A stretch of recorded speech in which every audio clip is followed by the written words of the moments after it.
Bueno, pues sigamos adelante. Parece que tiene mucho eco. Sigamos adelante y vamos a ver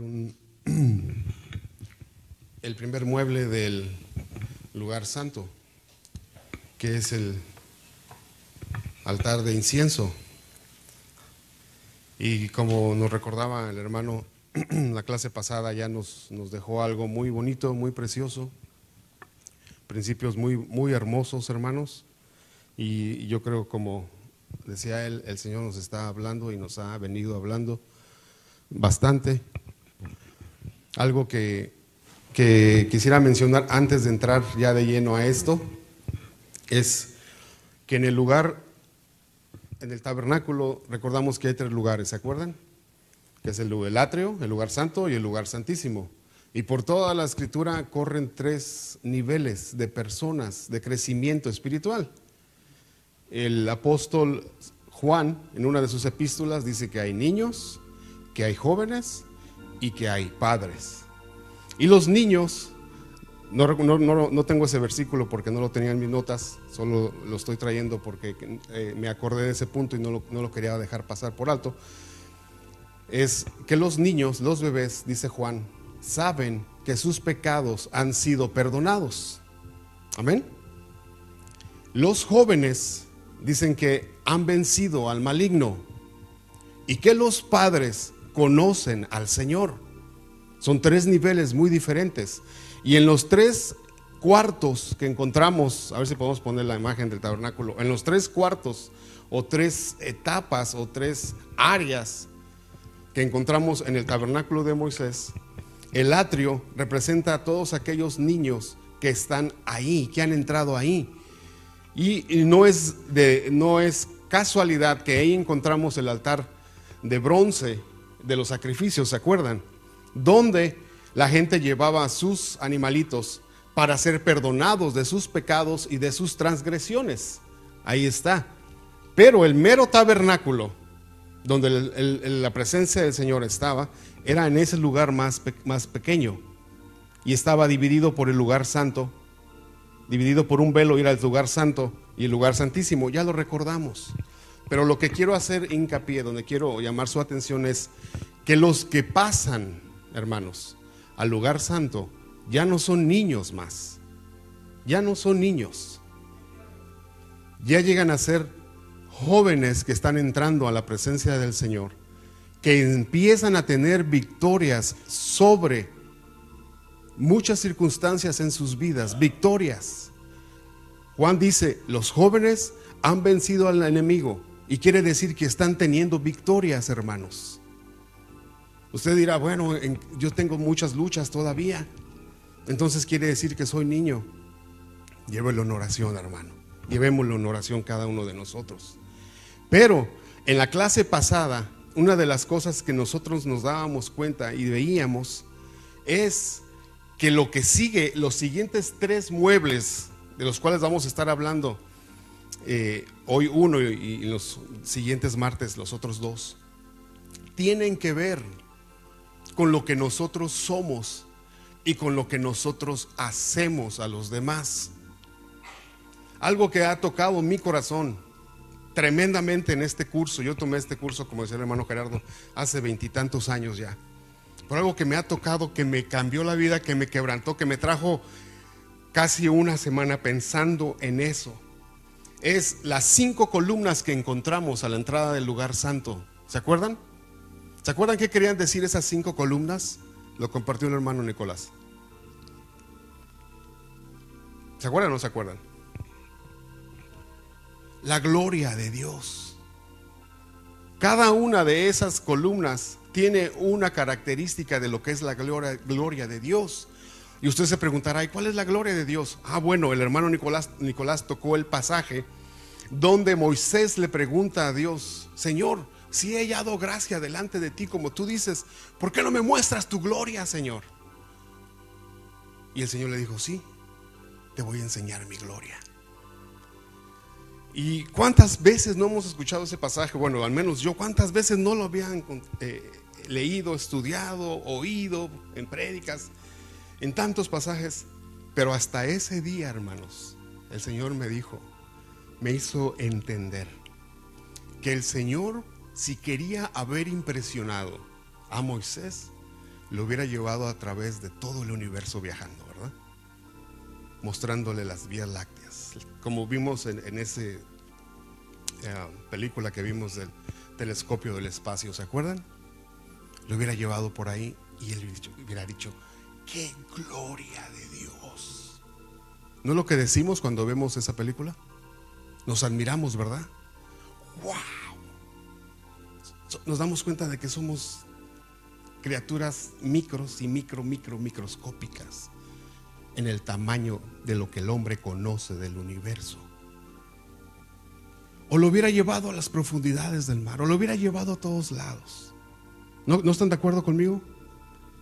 No, nosotros cuando el rey Nabucodonosor, el hombre, fíjense cómo somos diferentes. Nabucodonosor, el hombre decía, cuando se paró y vio su gloria, el imperio que había construido, decir: esta es la gloria de Nabucodonosor de Babilonia. ¿No los hombres muestran su gloria con lo que tienen? Dios no, hermanos. Dios me dijo: yo muestro mi gloria con lo que yo soy, y lo que yo presumo no es lo que yo tengo ni lo que puedo hacer, sino lo que yo soy. Hermanos, me desarmó. Hermanos, me hizo ver, tal vez suene muy sencillo para ustedes, pero para mí fue una de las cosas que cambió mucho en mi corazón, y se los decía a mis hijos con lágrimas: lo que Dios presume es lo que Él es. Y están puestas en esas columnas ahí a la pura entrada del lugar santo, para enseñarles a todos los que van a dar el paso a través de esas columnas, de ese velo que está ahí, de decir: aquí en adelante yo estoy interesado en lo que tú eres y en lo que yo puedo hacer en tu vida. Amén. No en lo que nosotros tengamos. El mundo juzga al hombre y le reconoce al hombre por lo que él tiene. Tanto tienes, tanto vales. Pero Dios no. Tanto eres, tanto vales. Imagínense, hermanos, Dios presumiéndole a Moisés, le dijo: sí, te voy a enseñar mi gloria. Y dice que pasó su espalda y se oyó una voz que dijo: Jehová de los ejércitos, clemente, misericordioso. 5 cosas, no las vamos a recordar ahorita. Pero les digo esto porque en el atrio, el ministerio era personal. Era yo llevar mi oveja, pedir perdón por mis pecados y estar ahí. Era algo muy personal, algo mío, algo propio, algo que no afectaba a los demás. Pero en el lugar santo, el ministerio ya empieza a ser un ministerio, que realmente es un ministerio. Eso es lo que quiere decir ministerio: ministra a otros, toca a otros. No sé si me explico, hermanos. Porque cuando el sacerdote entraba por ahí, lo que él entraba a hacer era a presentarle una ofrenda al Señor cada mañana, cada tarde, en el altar de incienso. Es lo que vamos a hablar ahora. En el altar de incienso, cuando él entraba a servirle al Señor. Y una vez al año entraba el sumo sacerdote precisamente a ese mismo altar, que no era un altar donde se sacrificaba nada, pero una sola vez al año se depositaba la sangre del sacrificio por la expiación del pecado de todos los israelitas ahí. Y también cuando entraba, este era el ministerio del sacerdote. Cuando entraba, preparaba las luces del candelero o candelabro, porque ahí vamos a encontrar tres muebles. Entrando, el sacerdote encontraba enfrente de él el altar de incienso. A su derecha encontraba, creo que, no estoy bien seguro si era a su derecha, la mesa de los panes de la proposición, y de su lado izquierdo el candelabro, ese de los 7 brazos. ¿Se acuerdan? Ahora, no me juzgue si no me acuerdo si es derecha o izquierda, no importa. Lo que él tenía que hacer cuando entraba era ir, preparar el incienso, ponerlo ahí, y se empezaba a levantar un aroma precioso, hermanos. Un humo, el cuarto se llenaba de un aroma precioso. Y mientras lo estaba quemando, empezaba él a preparar las lámparas, a poner aceite en cada una de las lámparas de los brazos del candelabro. Y en la noche, cuando volvía a entrar para presentar otra vez otra ofrenda de incienso, entonces prendía las lámparas en la noche. Entonces ambos están ligados, hermanos. Ambos están ligados. En la noche se prendía la lámpara y en la mañana se volvían a llenar los aceites. Pero el altar de incienso tiene un mensaje tremendo, hermanos, que no solamente tiene que ver con nosotros, sino con nosotros y lo que Dios va a hacer a través de nosotros. Como les dije, en el otro altar era personal, era mi ofrenda, Dios y yo nada más. Pero ya en este altar vamos a darnos cuenta lo que la palabra de Dios nos quiere enseñar, que es lo que quiere ser en nosotros, pero para afectar a otros, hermanos. Amén. Entonces vamos a Éxodo 30 y vamos a leer Éxodo 30 del 1 al 10. Harás asimismo un altar para que quemar el incienso, de madera de acacia lo harás. Su longitud será de 1 codo y su anchura de 1 codo. Será cuadrado y su altura de 2 codos y sus cuernos serán parte del mismo. Y lo cubrirás de oro puro, su cubierta, sus paredes alrededor y sus cuernos, y le harás alrededor una cornisa de oro. Cornisa quiere decir como esto que está aquí, hermanos, un pequeño cerquito. Le harás también 2 anillos de oro debajo de sus cornisas, a sus 2 esquinas, a ambos lados suyos, para meter las varas con que será llevado. Harás las varas de madera de acacia y lo cubrirás de oro. Y lo pondrás delante del velo que está junto al arca del testimonio, delante del propiciatorio que está sobre el testimonio, donde me encontraré contigo. Y Aarón quemará incienso aromático sobre él. Cada mañana, cuando aliste las lámparas, lo quemará. Y cuando Aarón encienda las lámparas al anochecer, quemará el incienso. Rito perpetuo delante de Jehová por vuestras generaciones. No ofreceréis sobre él incienso extraño, ni holocausto, ni ofrenda, ni tampoco derramaréis sobre él libación. Y sobre sus cuernos hará Aarón expiación una vez en el año con la sangre del sacrificio por el pecado para expiación. Una vez en el año hará expiación sobre él por vuestras generaciones. Será muy santo a Jehová. Será muy santo a Jehová. Ahora, como habíamos visto las tablas, en este punto, hermanos, el altar de incienso ya era un utensilio demasiado santo. Y dice que estaba hecho de madera, que estaba hecho cubierto de oro. Ya aquí vamos a encontrar puros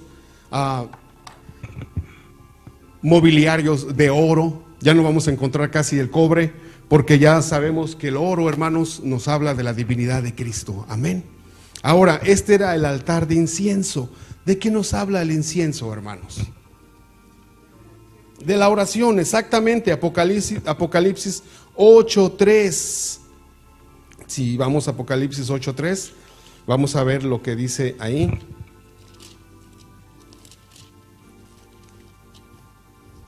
Porque inclusive encontramos, hermanos, acuérdense que este es un modelo de lo que el Señor le mostró a Moisés, y encontramos estos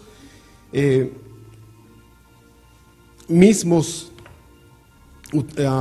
mobiliarios en el cielo.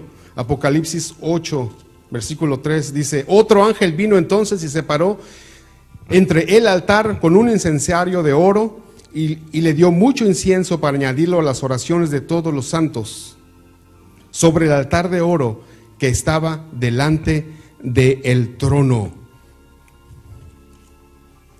Las oraciones de los santos. Acompáñenme al Salmo 141, porque David entendía, hermanos, muy bien lo que cada una de estas cosas quería decir. Salmo 141, versículo 2, dice David: suba mi oración delante de ti como el incienso, el don de mis manos como la ofrenda de la tarde. Entonces lo que vamos a encontrar aquí, hermanos, es nuestra vida devocional, específicamente en oración. Nuestras oraciones. Este es el lugar donde nosotros levantamos al Señor una nube de olor grato, hermanos. ¿Cómo? A través de nuestras oraciones. Y aquí vamos a dejar que la palabra de Dios nos hable a cada uno de nosotros y nos enseñe cómo está nuestra vida de oración. Si somos gente que ora o gente que hemos descuidado el altar de incienso, o que no hemos llegado todavía ahí a ser gente de oración. Hay un hermano que cuenta una historia muy linda. Ellos rentaban un lugar debajo de una construcción donde la gente vivía, en una parte de la construcción de arriba vivía la gente, y ellos rentaban la parte de abajo para hacer sus servicios. Y un día un hermano se encontró a la esposa del dueño de ese edificio, y la señora le dijo: disculpe, quiero preguntarle algo, quiero saber algo. Sí, ¿cómo no? Dígame. Quiero saber dónde compran ustedes ese incienso tan lindo, que huele tan rico, que ustedes queman antes de empezar sus servicios. Y dice el hermano que él dijo, se quedó: hermana, señora, la verdad es que no hacemos eso. Y él tenía en mente a los católicos, ¿no? Cuando pasaban aquel incensario ahí que echa humo. ¿Se acuerdan de eso, verdad? Yo no sé por qué lo hacían, pero hacían eso. Y él le decía: no.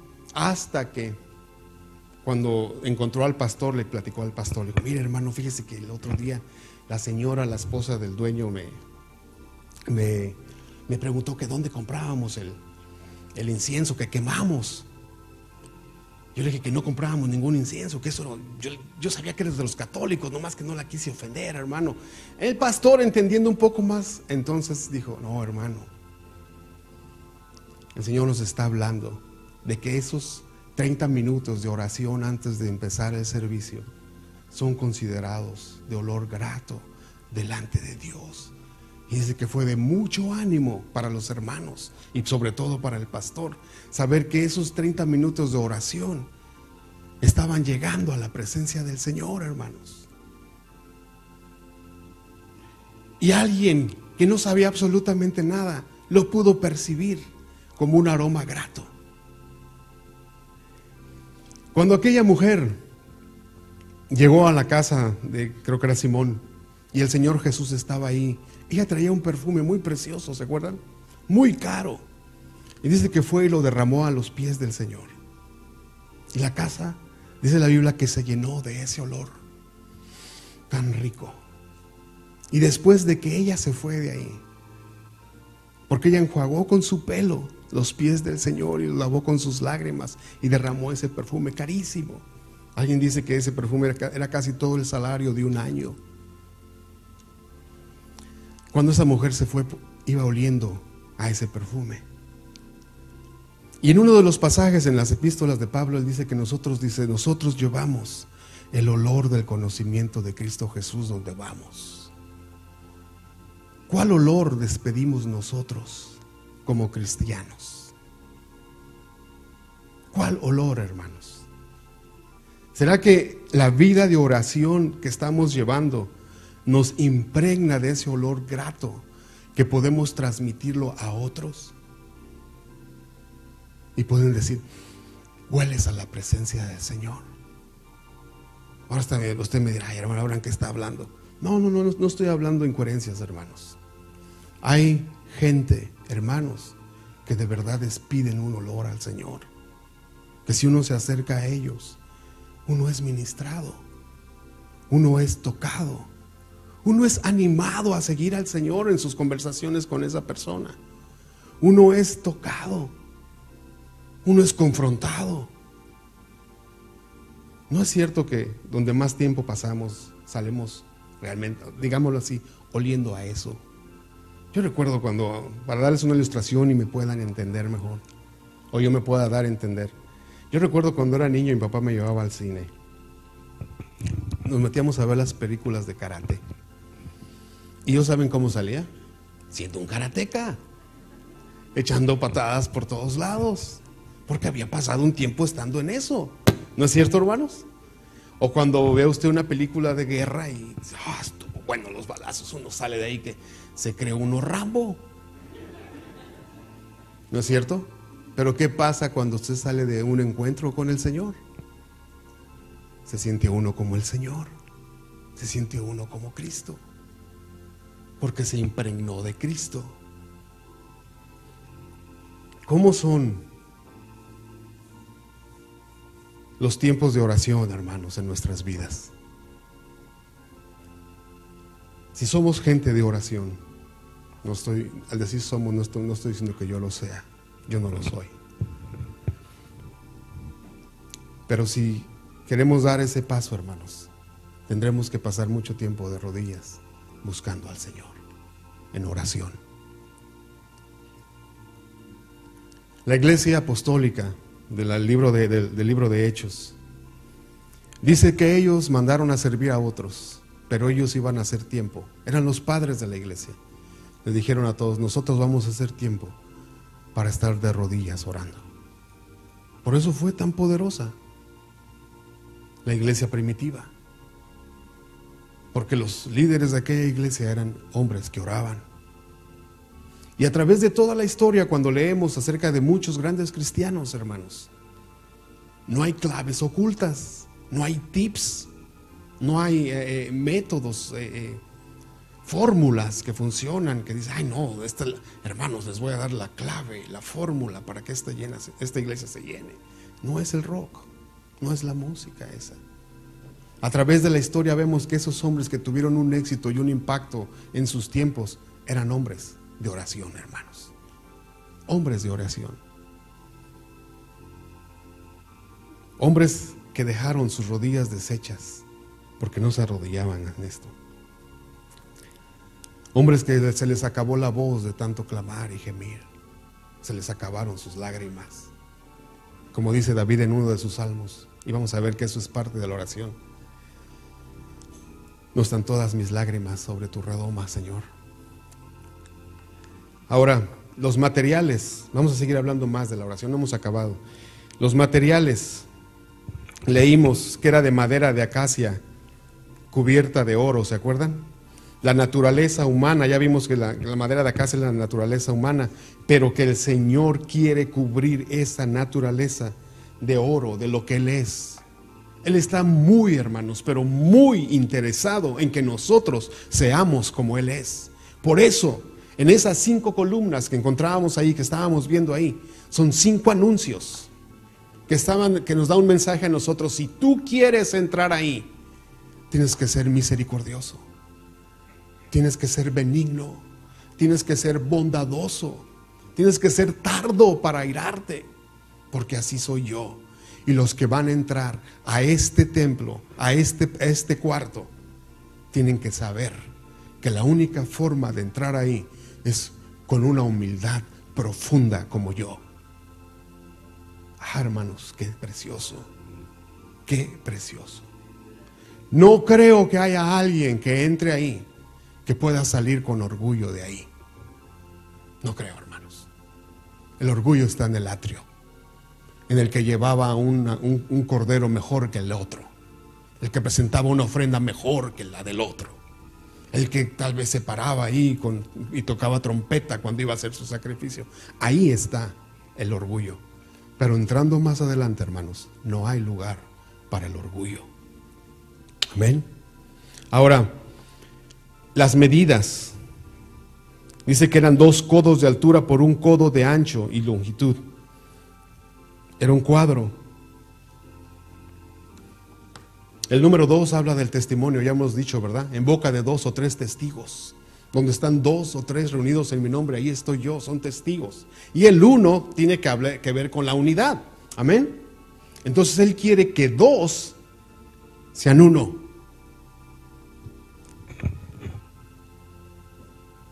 En Juan, vamos a ir a Juan, pero vamos a hablar un poco acerca de este pasaje, porque este pasaje en Juan capítulo 17, hermanos, es muy importante para que nosotros entendamos las medidas del tabernáculo, porque el Señor quiere llevarnos a la unidad. Dios quiere que seamos uno, hermanos. En Efesios capítulo 4, Él habla de los 5 ministerios que ha dejado a la iglesia: maestros, evangelistas, profetas, apóstoles. Y dice que los ha dejado para que todos alcancemos la unidad, la estatura de un varón perfecto, ¿se acuerdan? Pero aquí en Juan 17, hermanos, vamos a leer del 20 en adelante al 21 tal vez, pero quiero solamente hacer un preámbulo antes de que leamos esto. Esto, hermanos, es la última que el Señor hizo estando con sus discípulos. Es lo último, desde el capítulo 13. Si ustedes leen este pasaje desde el capítulo 13, Él entra al aposento alto y está con sus discípulos. Es el capítulo donde el Señor lava los pies de los discípulos. Son los capítulos, el 13, 14, donde el Señor anuncia que alguien lo va a traicionar. Entonces, en sí, este discurso, si usted ojea su Biblia y se da cuenta, si usted tiene una Biblia de esas Biblias que tienen las palabras de Cristo en rojo, se va a dar cuenta que desde el capítulo 13, hermanos, hasta el 17, exactamente hasta donde acaba el 17, la mayoría de las letras están en rojo, ¿no es así? Porque era el Señor hablando. Y no pasaron días, era en la misma noche, en el mismo momento que Él estaba hablando todo esto. Y en el capítulo 17, después de hablar tantas cosas, hermanos, Él entonces empieza a hablar, pero no a hablar, sino a hacer una oración por ellos. Empieza a orar por sus discípulos. Fue lo último que hizo el Señor con ellos, orar por ellos. Y la oración de Jesús en este capítulo creo que debería de ser la oración modelo para nosotros. Todos decimos que la oración modelo para nosotros es Mateo 6, el Padre Nuestro. Y sí, nos da muchas lecciones muy preciosas, pero la oración del Señor Jesús aquí tiene un mensaje poderoso para nosotros como cuerpo de Cristo. Porque el Señor, antes de irse, lo que estaba diciendo a los discípulos: no tengan miedo, creed en mí, yo he vencido al mundo, vendrán, nos van a hacer muchas cosas, pero yo estoy con ustedes hasta el fin del mundo. En el capítulo 15 les dice: yo soy la vid verdadera, pero quédense conmigo y van a llevar mucho fruto. Y les empieza a dar todos esos mensajes muy preciosos. Vuestra tristeza se convertirá en gozo, también les dice. Pero en el capítulo 17 Él empieza a orar y empieza a decir: Padre, Padre, como tú y yo somos uno, Señor, como tú y yo somos uno, que ellos también sean uno. Como padres de familia, el día que partamos, yo recuerdo a mi madre cuando me dijo: cuando yo me vaya, asegúrense de que estén juntos, porque los padres son el eslabón que une a los hijos, ¿no es cierto? Son los padres. Cuando el padre falta, cada uno de los hijos empieza a tomar su camino. Algunos hacen sus grupos, algunos hijos, otros no. Pero el Señor, sabiendo que su partida estaba ahí a la puerta en esa noche, Él empieza a orar y les empieza a decir en el verso 20: mas no ruego, Señor, está el Señor hablándole al Padre, mas no ruego solamente por estos, sino también por los que han de creer en mí por la palabra de ellos. ¿Quiénes son estos, hermanos? Nosotros. ¿No es cierto que somos nosotros? Nosotros hemos creído por la palabra de ellos, ¿no es cierto? Creímos por su palabra. Y aquí estamos. Verso 21, para que todos ellos, nosotros, sean uno, como tú, oh Padre, en mí y yo en ti, que también ellos sean uno en nosotros. Qué tremendo llamamiento, hermanos. Para que el mundo crea que tú me enviaste. Una de las razones por las que el mundo no cree que él vino de Dios, que lo ven como un hombre, es por su testimonio y por mi testimonio, porque estamos divididos, hermanos. Por eso no creen, porque no nos creen a nosotros. Verso 22, vamos a leerlo. La gloria que me diste, yo les he dado, para que sean uno, así como nosotros somos uno. Yo en ellos y tú en mí, para que sean perfectos en unidad, para que el mundo otra vez conozca que tú me enviaste y que los has amado a ellos como también me has amado. Qué palabras del Señor, hermanos. Qué palabras del Señor. Este altar es de un codo porque quiere que lleguemos a la unidad. Quiere a un pueblo unido. No quiere que los que entran ahí al lugar santo esté cada quien por su lado. Por eso unió las tablas. Por eso nos habló en otra parábola con las tablas. Y las puso juntas. Y las amarró para que no se separen. Como decía nuestro hermano Gerardo en esta noche.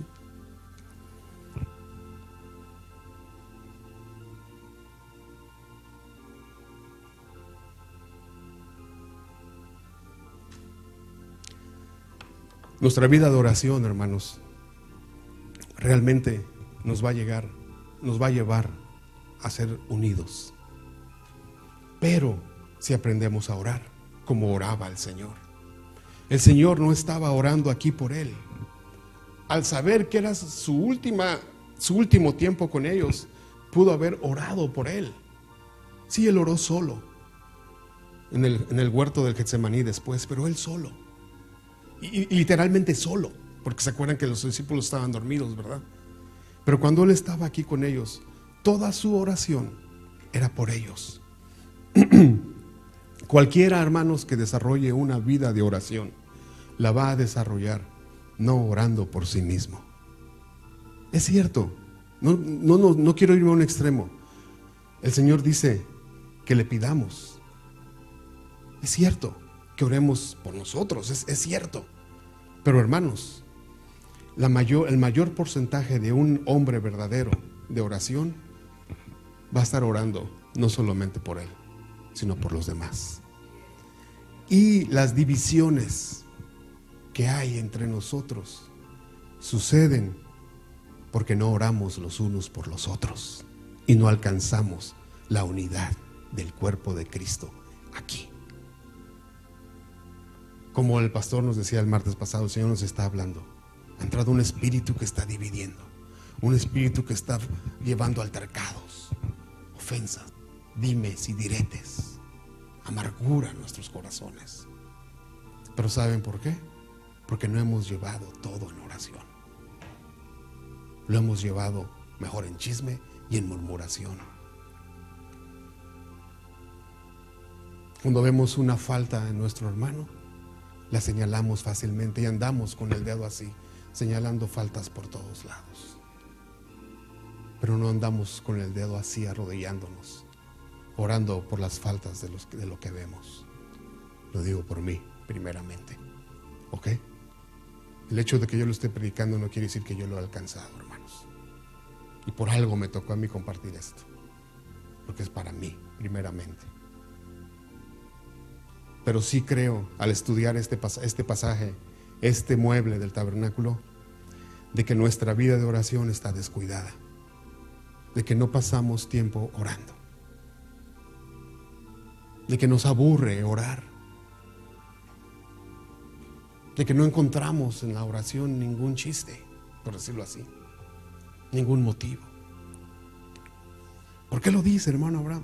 Bueno, porque mira a qué horas llegamos los martes, los domingos. El servicio no empieza ¿a qué horas empieza el servicio, hermanos?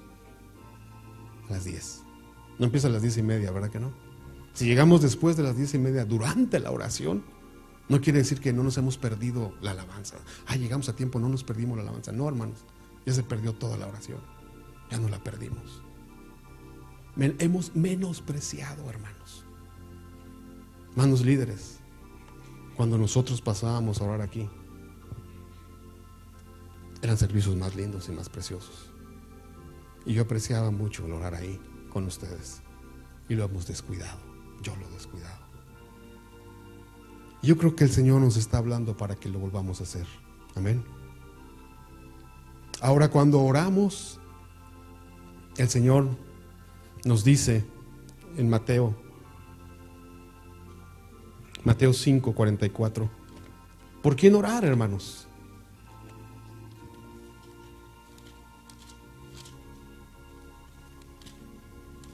Específicamente, ¿por quién orar?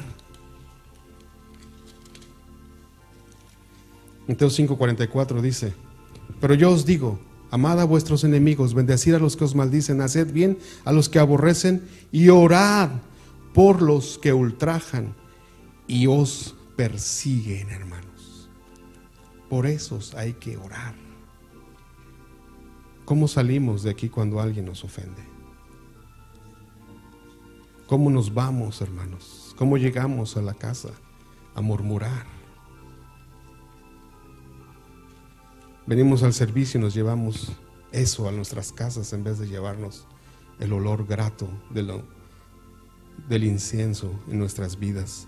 Lucas 6, 28. Bendecid a los que os maldicen y orar por los que os calumnian, dice el Señor. Cuando estamos orando, normalmente cuando oramos, normalmente por quien pedimos es por nosotros mismos, ¿no es cierto? Dice un hermano que sacamos nuestra lista como si fuera la lista del mercado y empezamos a orar. Señor, mira a mí esto. Señor, mírame aquello. Bendíceme a mí. Ayúdame a mí. Y todo es mí. Visítame. Quebrántame. Dice que con razón somos ovejitas que decimos me. ¿Verdad que sí? Normalmente oramos por nosotros y oramos a veces por aquellos que nos caen bien. Sí, bendice Señor, ¿no? El hermano Alfonso con su trabajo, es un hombre que tiene mucho trabajo.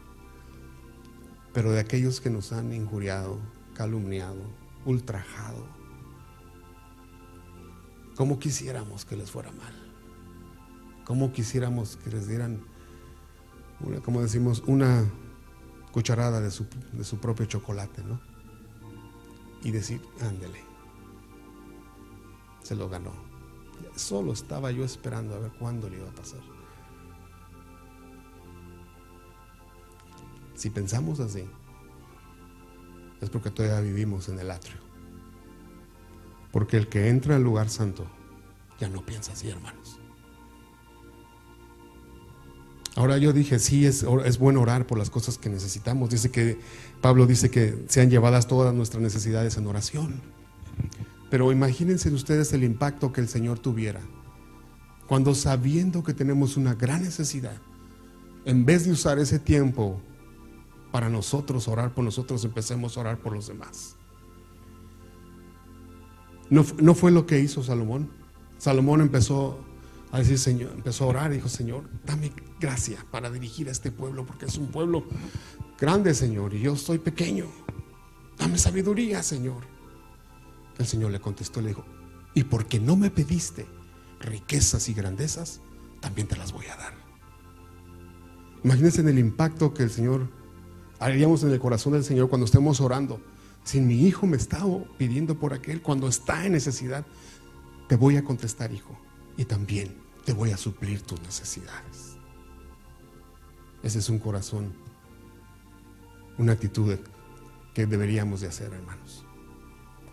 Por aquellos que nos ultrajan, por aquellos que nos hacen el mal o que nos quieren hacer el mal. ¿Los hemos llevado en oración, hermanos? ¿O estamos atentos a ver cuándo las pagan? Los cuernos, dice que este altar tiene dos cuernos. Los cuernos hablan del poder, hermanos. ¿Se acuerdan?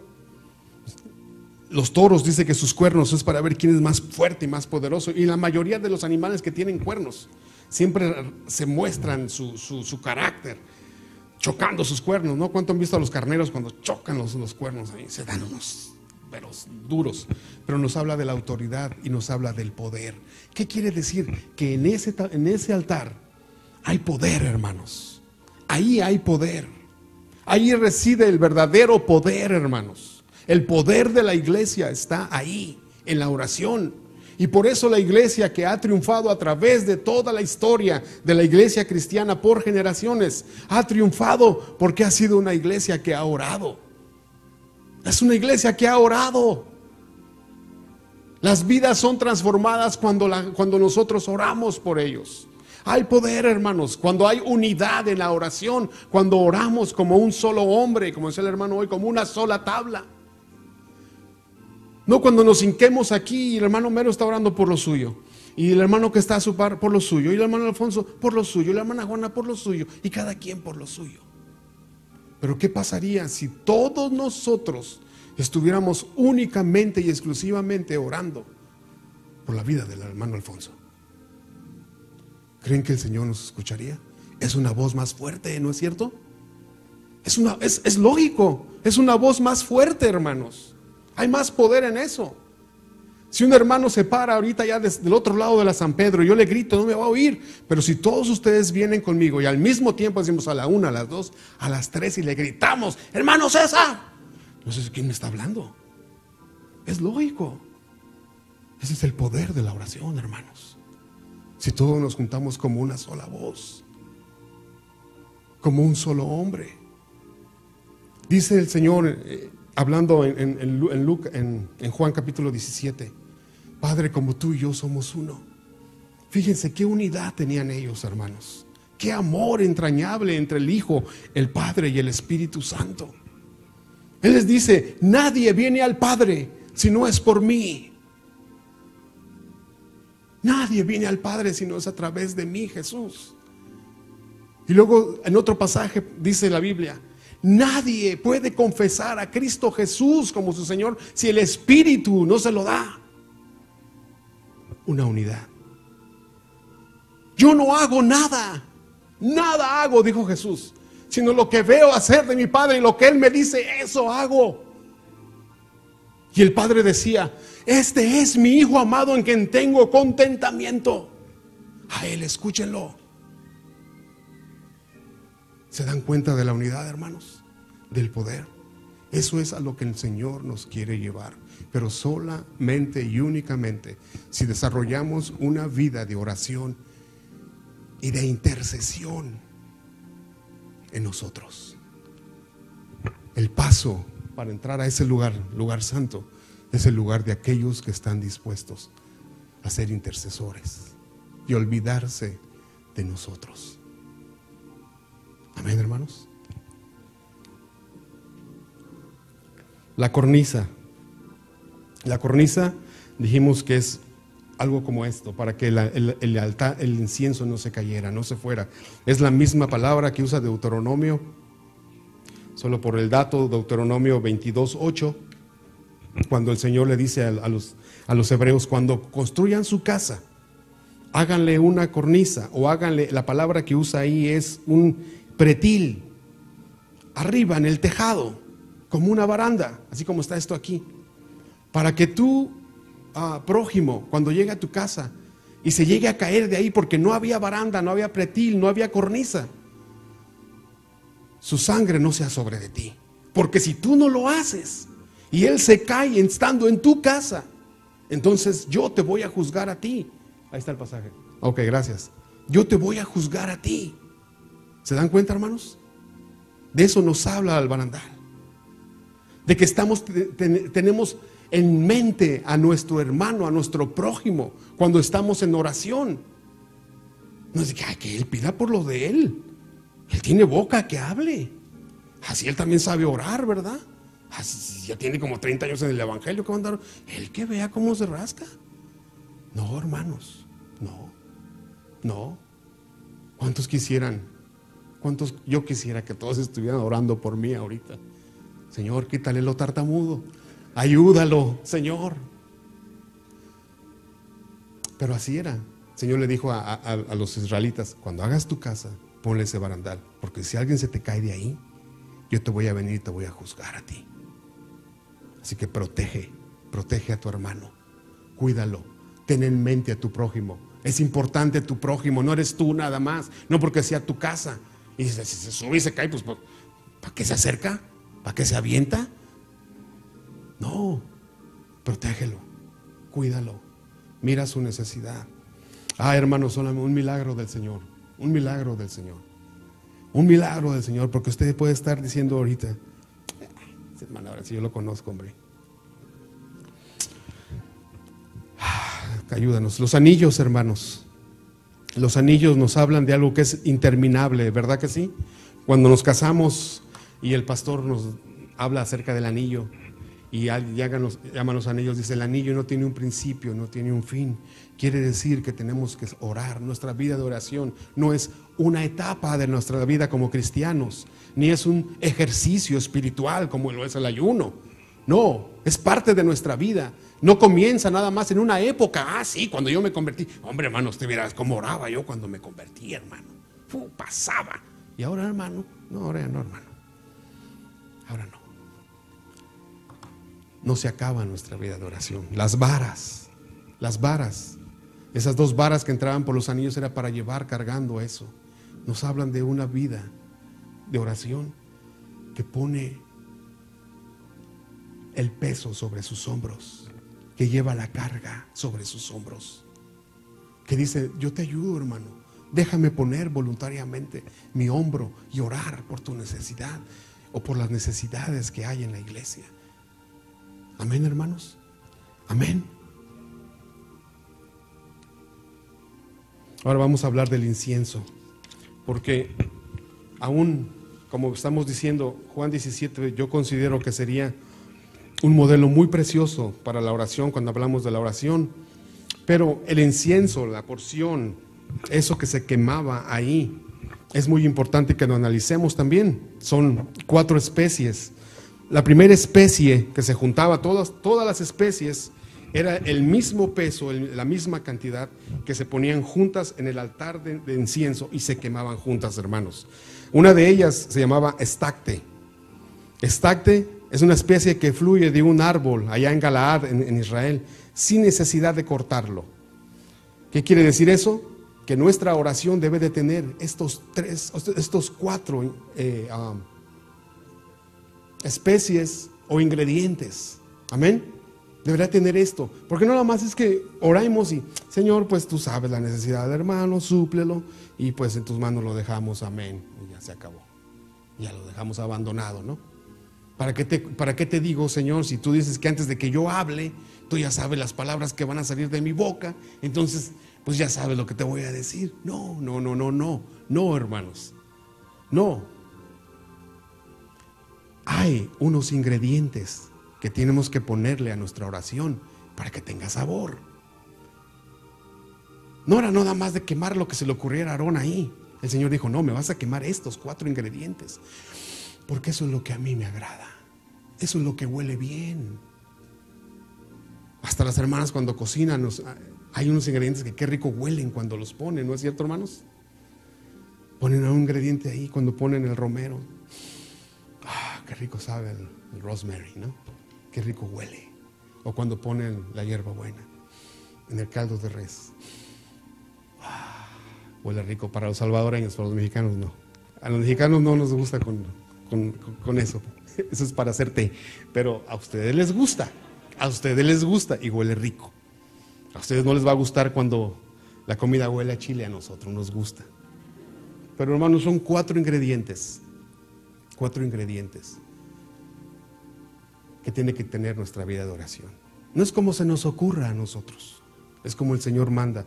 El estacte es, como decimos, fluye como de los árboles. ¿Cuántos se han estacionado abajo por ejemplo, de este pino? ¿Cómo queda el carro? Con cositas así de una resinita que cayó, ¿verdad? Fluye. Quiere decir que la oración, hermanos, en nuestra boca tiene que ser fluida. Tiene que fluir. Hermanos que están memorizando la Biblia, qué privilegio, porque cuando a ustedes se les acaben las palabras, pueden empezar a decir: Señor, como dice Hebreos 1, Dios, habiendo hablado tantas veces, de muchas maneras, en otro tiempo a los padres por los profetas, nos has hablado hoy a través de tu Hijo, Señor. Es un texto de la Biblia, pero lo podemos emplear para fluir en la oración, hermanos. Y no como un hermano hace chiste, ¿no? Dice que llegamos a la oración. Yo me acuerdo mucho de esto cuando orábamos en el instituto, en las cadenas de oración que se hacían. A nosotros los internos, a mí en el grupo que estaba, me tocaba orar a las 3 de la mañana, de 3 a 4, imagínense. Entonces uno llegaba a la capilla y estaban los demás hermanos orando y solo se oía que decían: oh Señor, oh Señor, oh Señor, oh Señor. Oh Señor, oh Señor. Solo se escuchaba eso, hermanos. Y nosotros decíamos, ya despiértame. Ya. Entonces, no, hermanos. Creo que lo que hemos aprendido es lo que podemos pronunciar. Niños que a veces dicen, pero ¿qué más digo, papá? Me lo han dicho a mis hijos. ¿Qué más digo? Si ya oré, ya cantamos, ya hicimos holocausto, ya todo, ¿qué más digo? Lo que te has aprendido de memoria. Jehová, yo sé que tú eres mi pastor, porque el Salmo 23 dice, Jehová es mi pastor y nada me faltará. Eso podemos decir, hermanos. Y vamos a ir soltándonos en oración. Vamos a ir pudiendo orar en oración. Ese ingrediente es un ingrediente como el estate, que sigue fluyendo. No como el estate dormido, no digas nada. No. Como el estate que fluye. Amén, hermano. Amén. Hermanos, de verdad, suena chistoso, pero sabiendo yo, fíjense bien, sabiendo yo que me tocaba compartir esto hoy, el domingo estaba hincado poniendo atención. No a sus oraciones, sino a todo lo que pasa en el ambiente de oración aquí. Vi a unos hermanos brincarse al hermano así, bríncatelo. Y él estaba orando, hermanos. Otros estaban platicando ahí atrás. La gente estaba entrando. ¿Ustedes creen que ese es un ambiente de oración? No es un ambiente de oración. Ojalá nos hubiera quedado aquello de los católicos cuando entraban a misa. ¿Se acuerdan? Ay de usted se interrumpía, hermano. Mejor hasta se quitaban los zapatos para que no se oyera el tacón. Ojalá que esa actitud tengamos aquí cuando oremos, sabiendo que el que está hincado ahí está hablando con el Dios Todopoderoso y no con cualquier persona. Y si llegó tarde, mejor quédese afuera y no interrumpa, no sea estorbo. Porque tal vez era el tiempo en el que el Señor le iba a hablar a ese hermano, pero si esto entró y se lo brincó, ya lo distrajo. Y ya le robó, hermanos, la palabra que el Señor le quería decir. ¿Verdad que no está bien? Y si se queda platicando, no lo haga, hermano. Es un tiempo especial. Ya empezó el servicio. Es lo mismo que si usted se parara ahorita y empezara a platicar. Si papá Gerardo y hijo Gerardo empezaran, oye Gerardito, ¿cómo te fue en el trabajo? No, pues fíjate que fue. Y yo predicando aquí. Es lo mismo, porque es parte del servicio. Amén, hermanos. Tratemos de crear un tiempo en el cual podamos estar con el Señor. Amén. Otro de los ingredientes, ya vamos a terminar, es la uña aromática. Esa es la membrana que tiene un molusco en su cuerpo y que había que desprenderlo como una concha, hermanos, que había que quitarlo del molusco. Como ustedes conocen el callo de hacha, ¿no? Se lo han comido, ¿verdad? Algo así. Entonces ese molusco había que arrancarlo, hermanos, la membrana, para que fuera parte de este incienso. Yo no sé, tal vez lo secaba, no sabemos el procedimiento, pero hermanos, este animalito tenía que morir para que de él pudieran llevarse esa especie que iba a ser quemada en este altar. ¿Qué quiere decir eso para nosotros? Que nosotros debemos derramar nuestra vida en oración, hermanos, por otros. Debemos de derramarla, hermanos. Miren, hermanos, uno de los mayores encuentros que yo recuerdo que he tenido en toda mi vida, y nunca se me va a olvidar, cuando el Señor me visitó como nunca me había visitado a mí solo, en Él y yo, fue cuando yo estaba orando por alguien más. No fue en mi tiempo de alabanza, yo haciendo mi holocausto, no. Fue en un tiempo en el que el Señor me había dicho, ve y ayuna por fulano de tal. Ve y híncate, quiero que pases tiempo orando por esa persona. Y quiero que estés toda esta semana. Y ahí estaba yo todos los días. El último día, cuando le dije, Señor, aquí está lo que tú me pediste. Hermanos, el Señor vino como nunca ha venido en mi vida. ¿Cuándo fue? Cuando yo estaba derramando mi vida en ayuno por esa persona. Y el Señor me visitó. Yo sentía los ríos de la presencia de Dios que venía y decía, ya se acabó. Y volvía a venir el Señor, y volvía a venir el Señor, y volvía. Y decía, Señor, ¿hasta qué horas se va a acabar esto? El mayor encuentro que nosotros vamos a tener es cuando nosotros pasemos derramando nuestra vida por otros, porque es el ejemplo de nuestro Señor Jesús, hermanos.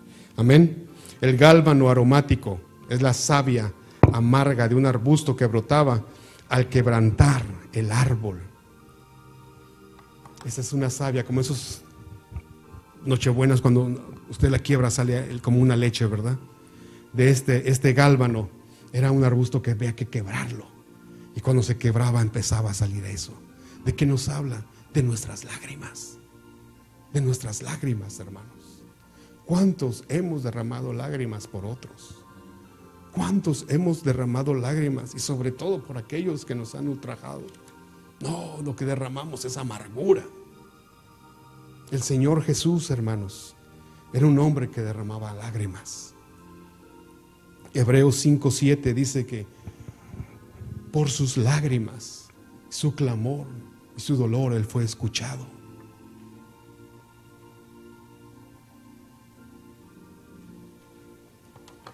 Necesitamos, hermanos, orar y tener lágrimas en nuestros corazones. Yo veo a algunos de ustedes orar muy quitados de la pena. No, hermanos. La oración verdadera, la oración del Señor, necesita estos ingredientes.